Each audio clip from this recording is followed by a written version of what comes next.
Joy is the foundation of the atmosphere. There's yet much to be built in the atmosphere, and it's powerful in many, many ways. One of the things that's most powerful about atmosphere is the way it sets our affections. By affections, I mean our desires and motivations. A child is born into the world with wanting to know it's good to be me here with you, wanting joy. A child's born into the world curious. How does this place operate? Curious, wanting to know what's worth having and what's not worth having, but not born with an innate knowledge of what's worth having and what's not worth having, what's desirable, what's undesirable. Certainly want to stay away from things that are painful and to some extent want to enjoy things that are pleasurable, but that pain and pleasure don't explain all of our desires. Our affections are set by the community we're with, not so much by what they say as the atmosphere that they give off. We breathe them in.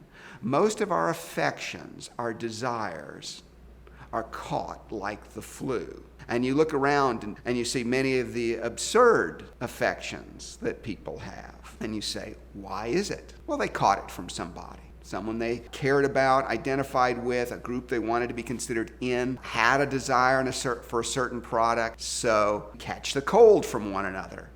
That's how our affections are set, which makes it hugely important when you go to school to see what the affections of the school community are set upon. It's interesting. I played high school football, enjoyed playing high school football, great game, but even I was struck by something of the absurdity of the fact that, say, my senior year, or actually every year, when we're playing the crosstown rivals, school ends at noon, everybody goes out to the stadium, we have a big pep rally, the football players are all down on the field, everybody's screaming and hollering, and everybody's excited about that game. And that's just playing the crosstown rivals. But the school math club could win the state championship, and they maybe get an announcement over the loudspeaker system. Congratulations to the school math club, they've just won the state championship. Well, every adult in that school has told every student what's really valuable, what's really desirable.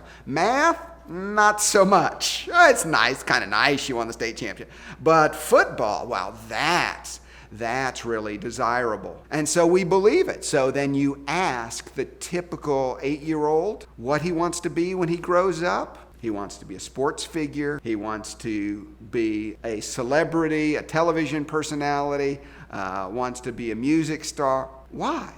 I mean, very few. Some do. There was a day when people wanted to be firemen, when they wanted to be policemen, and interesting, after 9/11, when the media was really honoring, rightly so, our firefighters, our policemen, you saw children wanting to pursue those careers. You'd ask children, what do I want to be?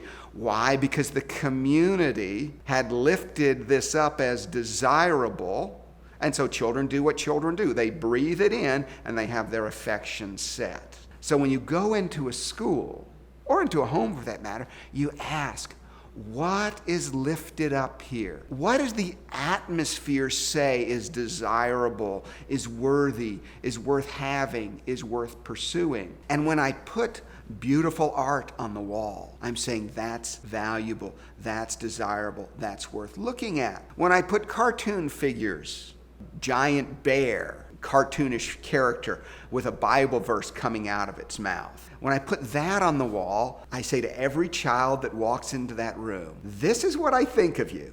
This is what you really want. You want to be entertained. That's what's desirable, entertainment.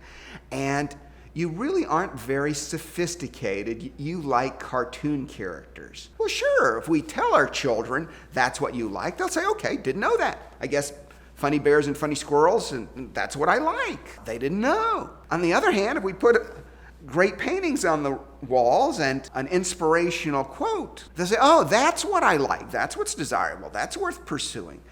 Children actually believe us, not because we've given a lecture, but because we have exhaled an atmosphere which they then inhale.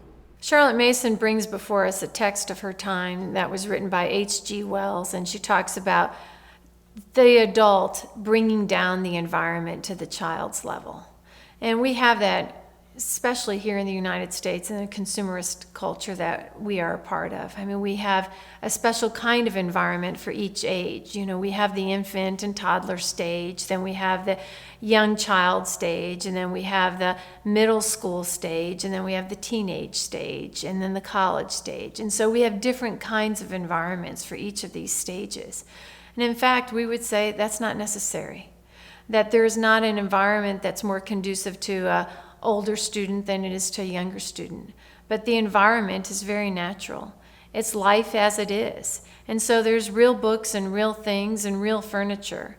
We don't have to have things brightly colored in order for a young child to be engaged, nor do we have to have things that are trendy to the cultural milieu, whether it's rock music or whether it's the latest celebrity in sports who's saying, I like to read, but that we can have engaging, beautiful artifacts of a normative standard rather than of a cultural standard, and that the young people delight in them. In fact, they take no notice of them as they are. They do take notice of the beauty and the neatness and the form, but not necessarily in the specifics, because we don't want to use them as the way to knowledge. We're using them as a tool for knowledge.